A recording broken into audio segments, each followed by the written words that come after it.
Hello Banaras, good morning. क्या हाल है? All good. Banaras, अब ना बस ऊपर वाले से यही कहने का मन कर रहा है कि प्रभु अब बस भी करिए। 41, 42, 43 के नीचे तो आप मान ही नहीं रहे हैं। मतलब आपका जियते फूक देबा का मालिक। मतलब इस वक्त लाइक ऐसा हो गया है कि ये गर्मी ना एकदम रुला दे रही है भाई साहब। एसी कूलर इन सब ने अपने अपने हाथ खड़े कर दिए हैं। तो ये कुछ नहीं है बनारस, हमारे कर्मों का फल है। जी हाँ, डिफॉरेस्टेशन का नतीजा है सब। अभी भी वक्त है बनारस, संभल जाते हैं, वरना नेक्स्ट ईयर ना सूरज चाचू जमीन पर ही तशरीफ ले आएंगे। जी हाँ, याद रखिएगा। गो ग्रीन बनारस प्लीज, बहुत जरूरी है। हमें खुद से ही इनिशिएट लेना होगा। तो बस धरती पर एक पेड़ अपलोड करके तो देखिए, बादलों के सैकड़ों झुंड आ जाएंगे लाइक करने के लिए।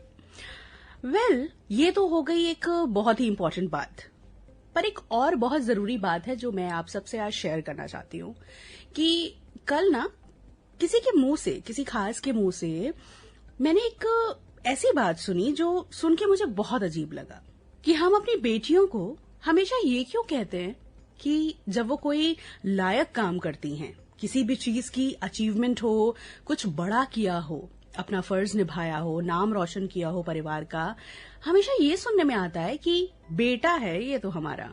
क्यों बेटा है? वो बेटी है ना, उसे बेटी रहने दीजिए। बेटा कहने की क्या जरूरत है? एक पायदान नीचे क्यों ढकेल दिया जाता है हमेशा? बेटी है ना, दूसरे घर जाके भी बेटी ही रहेगी। किसी की बहू बनने के बाद भी, माँ बनने के बाद भी, किसी की बीवी बनने के बाद भी बेटी हमेशा बेटी रहती है। उसकी तुलना किसी से नहीं हो सकती। उसकी तुलना क्यों करना? वो पूरी तरह से लायक है। और एक लायक औलाद में बेटा हो या बेटी, इसका फर्क नहीं होना चाहिए। एक अच्छी औलाद, एक लायक औलाद जरूरी है, फिर वो चाहे बेटा हो या बेटी। अगर आपका बेटा सपूत है, यानी कि लायक है, जो अपने सारे फर्ज निभाता है, एक आदर्श बेटा है, तो उसके लिए आपको धनराशि इस्तेमाल करने की जरूरत नहीं है। वो अपने आप अपने पैरों पर खड़ा हो जाएगा। वो अपनी दुनिया बना लेगा। आप उस पर डिपेंड कर सकते हैं। वो आपका नाम रोशन करेगा। और अगर वो कपूत है तो फिर वो सब कुछ व्यर्थ ही करने वाला है। मतलब दोनों ही मामलों में एक औलाद को सक्षम बनाना, बड़ा करना, पढ़ाना लिखाना, बस वहीं तक है। आपकी ड्यूटीज जो है ना, बस वो वहीं तक है। उसके बाद का रास्ता वो अपने आप बनाएंगे। और लायक या नालायक, वो तो वक्त ही बताता है। दुनिया के कोई माँ बाप नालायक औलाद नहीं पैदा करते। वो अपना सब कुछ लगा देते हैं उस फूल को पूर्ण रूप से खिलने के लिए। उसे जो चाहिए देते हैं, जो उनकी क्षमता में होता है। बेटियों को अगर बेटों से ना तौला जाए तो बहुत बेहतर होगा। एक अच्छी औलाद सिर्फ एक अच्छी औलाद होती है। वो बेटी भी हो सकती है और बेटा भी। सोच के देखिएगा। स्टे ट्यून टू आपकी वाणी आकाशवाणी, मेरे योनी सना के साथ। Good morning Banaras.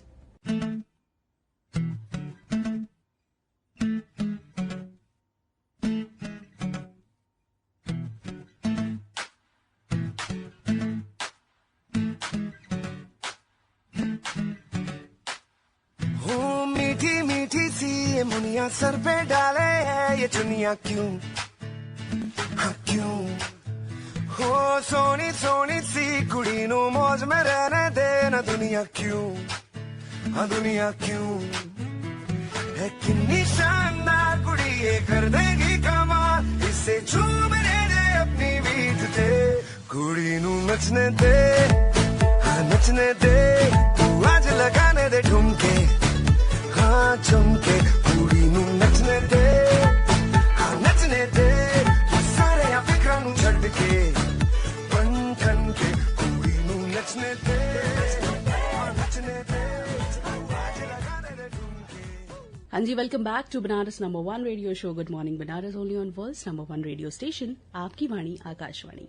स्टूडियो की घड़ी में बज चुके हैं 7। तारीख है आज 12 जून 2023 और दिन है आज सोमवार का। तो चलिए फटाफट से इस सफर का आगाज करते हैं आज और देखते हैं क्या हो रहा है देश दुनिया और अपने शहर बनारस में खास।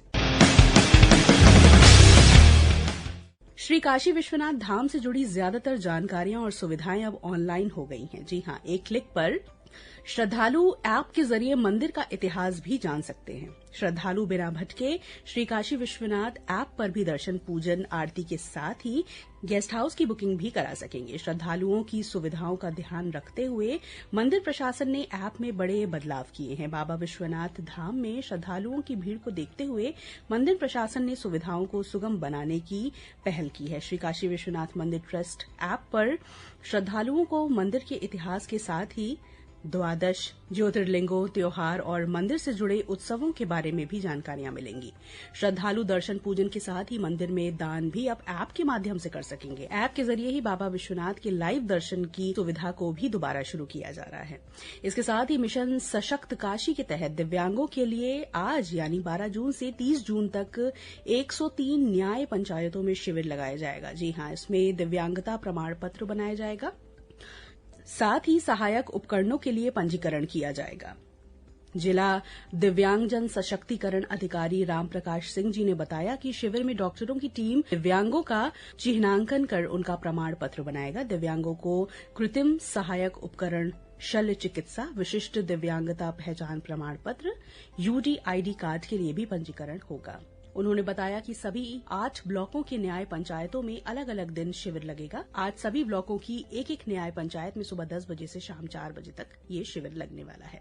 और एक और जरूरी बात बताऊं आपको बनारस की, G20 देशों के सम्मेलन के मद्देनजर शहर के अलग अलग इलाकों में यातायात व्यवस्था में बदलाव किया गया है। जी हां, आज होटल ताज से अंबेडकर चौराहा, जीपी मेहता तिराहा, भोजूबीर तिराहा, गिलट बाजार, पुलिस चौकी तिराहा, तरना ओवरब्रिज, हरौआ चौराहा, सिंधौरा अंडरपास होते हुए टीएफसी तक, और कल होटल ताज से अंबेडकर चौराहा, गोलघर, कचहरी चौराहा, पुलिस लाइन चौराहा, पांडेपुर फ्लाईओवर, पहड़िया मंडी, पुराना आरटीओ तिराहा, हवेलिया तिराहा, सारनाथ म्यूजियम तिराहा होते हुए सारनाथ तक, सारनाथ से सारनाथ म्यूजियम तिराहा, पुराना आरटीओ तिराहा, पहड़िया मंडी, पांडेपुर फ्लाईओवर, पुलिस लाइन चौराहा, गोलघर, कचहरी चौराहा, दैत्रावीर तिराहा, भोजूबीर तिराहा, गिलट बाजार तिराहा, तरना ओवरब्रिज, हरौआ ओवरब्रिज, सगुनाहा तिराहा होते हुए बाबतपुर तक रूट डायवर्जन किया गया है। इसके अलावा रूट डायवर्जन के प्रतिबंध से एम्बुलेंस और शव वाहन मुक्त रहेंगे। इसके साथ ही नगर निगम की नई इकाई गठित होने के बाद सदन की पहली बैठक आगामी 16 जून को बुलाने का निर्णय लिया गया है। टाउन हॉल भवन में होने वाली पहली बैठक में कार्यकारिणी के 12 सदस्यों और उप सभापति का चुनाव होने की भी संभावना है। पहले सत्र में बजट पर चर्चा के अलावा म्यूनिसिपल बॉन्ड का भी प्रस्ताव आने की संभावना है। इस क्रम में शहर के विकास और जन समस्याओं पर भी चर्चा होने की उम्मीद है। नगरीय सीमा के विस्तार के बाद नगर निगम में जोन की संख्या 5 से बढ़ाकर 8 करने का निर्णय लिया गया है। इस क्रम में शहर का नया मैप भी निगम ने तैयार कराया है। संभावना जताई जा रही है कि पहली बैठक में शहर का नया मैप और निगम को 8 जोन में बांटने का प्रस्ताव भी शामिल किया जा सकता है। इसके अलावा आईआईटी बीएचयू के वैज्ञानिकों ने एक हाइब्रिड स्मार्ट ग्रिड सिस्टम बनाया है, जिससे एसी यानी कि ऑल्टरनेटिंग करंट और डीसी यानी कि डायरेक्ट करंट सप्लाई एक साथ मिलेगी और मोबाइल और लैपटॉप चार्ज करने के लिए अडेप्टर की जरूरत नहीं पड़ेगी। आईआईटी बीएचयू के इलेक्ट्रिकल इंजीनियरिंग विभाग के प्रोफेसर आरके सिंह और प्रोफेसर वीएन लाल के निर्देशन में शोध छात्रों ने इसे तैयार किया है। तो जी, ये रहा देश, दुनिया और शहर बनारस का हाल समाचार। Now let's move on to the history and special events of today, that is 12th of June. Year 1994 में दुनिया के सबसे बड़े ट्रांजिट विमान बोइंग 777 ने पहली उड़ान भरी। ईयर 2002 में विश्व बाल श्रम निषेध दिवस की शुरुआत हुई। 2008 में प्रख्यात फिल्म निर्देशक मृणाल सेन को 10वें ओशियाना सिनेफैन फिल्म समारोह में पुरस्कृत किया गया था। 2016 में $88 मिलियन कमाई के साथ क्रिस्टियानो रोनाल्डो फोर्ब्स की सबसे ऊंची भुगतान वाली एथलीट सूची में प्रथम फुटबॉलर बने। इसके साथ ही साल 1932 में मशहूर भरतनाट्यम नर्तकी और अभिनेत्री पद्मिनी जी का और 1935 में भारतीय सिनेमा की प्रसिद्ध अभिनेत्री श्यामा जी का जन्म हुआ था। अब स्पेशल इवेंट्स की बात की जाए बनारस, तो आज है world day against child labour. जी हां, यानी कि विश्व बाल श्रमिक निषेध दिवस, जो हर साल आज के दिन यानी 12 जून को देश भर में मनाया जाता है। कहते हैं कि बचपन जीवन का सबसे अनमोल समय होता है, लेकिन उसी बचपन में पढ़ाई लिखाई के बजाय अगर बच्चे बाल मजदूरी करने लगे तो उनका बचपन नष्ट हो जाता है। दुनिया भर में करीब हर 10 बच्चों में से एक बच्चा बाल मजदूरी का शिकार है, लेकिन साल 2000 के बाद से दुनिया में बाल मजदूरी करने वाले बच्चों की संख्या में कमी आई है। इंटरनेशनल लेबर ऑर्गेनाइजेशन के आंकड़ों के अनुसार अब भी दुनिया भर में करीब 152 मिलियन बच्चे बाल मजदूरी करते हैं, जिसमें 72 मिलियन बच्चे बेहद खतरनाक स्थिति में काम करते हैं। इस साल का थीम है action week against child labour. बाकी इससे और जरूरी बातें हमसे साझा करने के लिए इस वक्त मेरे साथ जुड़ चुके हैं अपने शहर बनारस के assistant labour commissioner mister Devvrat Yadav sir. तो आइए सुनते हैं कि वो हमसे क्या कह रहे हैं।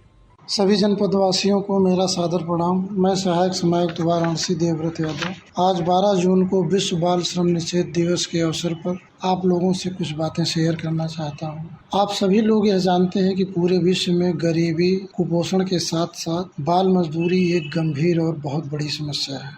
बाल मजदूरी किसी भी बच्चे का बचपन छीन लेती है। हम सभी लोग अक्सर यह कहते हैं कि हर बच्चा देश का भविष्य है, लेकिन बाल मजदूरी इस भविष्य की संभावना को ही खत्म कर देती है और बच्चे को मानवीय तथा गरिमापूर्ण जीवन जीने से वंचित कर देती है। किसी भी दिन को मनाने का मुख्य मकसद यह होता है कि लोगों के मध्य जागरूकता फैले, लोग जागरूक बने, समाज के लोग खुद किसी भी समस्या को दूर करने में आगे आएं और सहभागिता करें। बाल मजदूरी एक सामाजिक समस्या है। संपूर्ण समाज के सहयोग से ही इस समस्या का खात्मा हो सकता है। इसलिए जनपद के सभी लोगों से मेरी यह अपील है कि कोई भी व्यक्ति 14 वर्ष से कम उम्र के बच्चों को अपने यहाँ काम पर ना लगाए। बाल मजदूरी करवाना एक कानूनी अपराध है, जिसमें जेल और जुर्माना दोनों हो सकता है।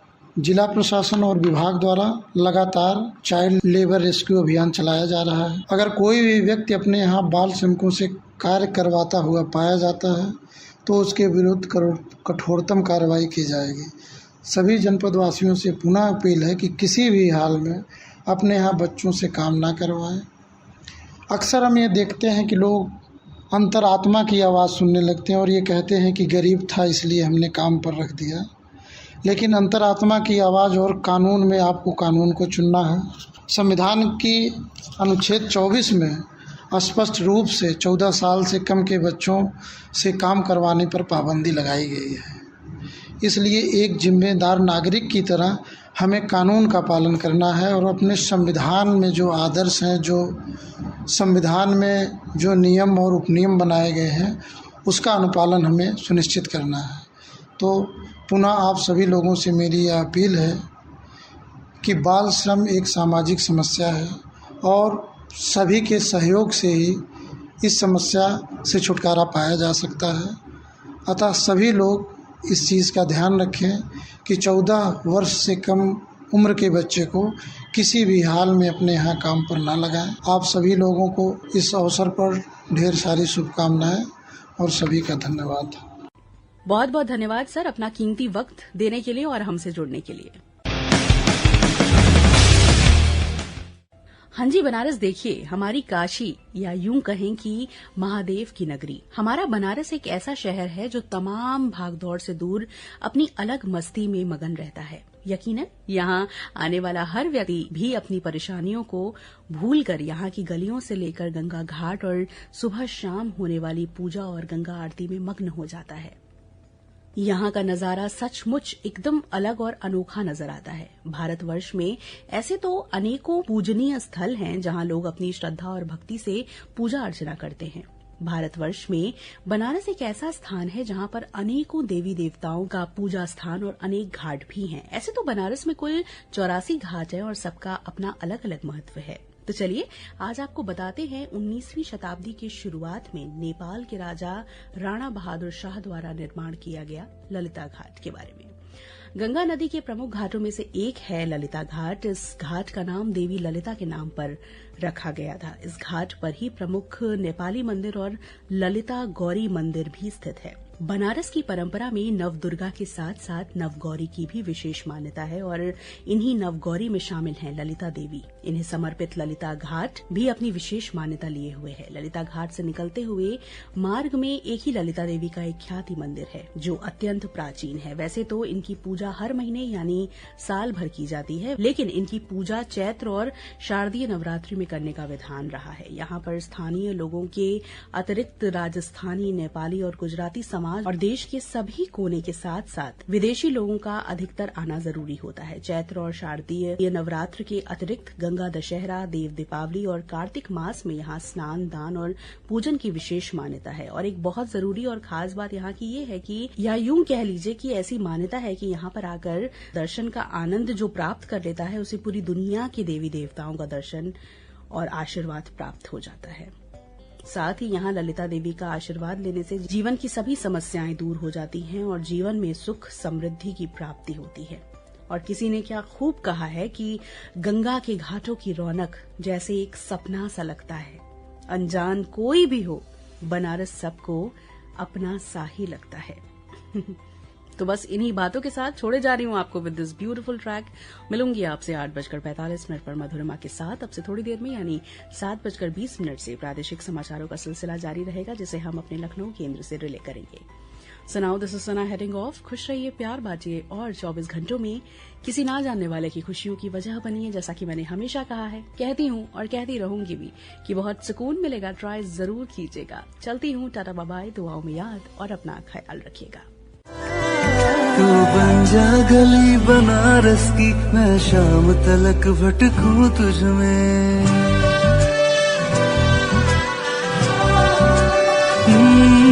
तू बन जा गली बनारस की, मैं शाम तलक भटकूं तुझ में। तेरी बातें चटपट चाट सी है, तेरी आंखें गंगा घाट सी है। मैं घाट किनारे सो जाऊं, फिर सुबह सुबह जागूं तुझ में। तू बन जा गली बनारस की, मैं शाम तलक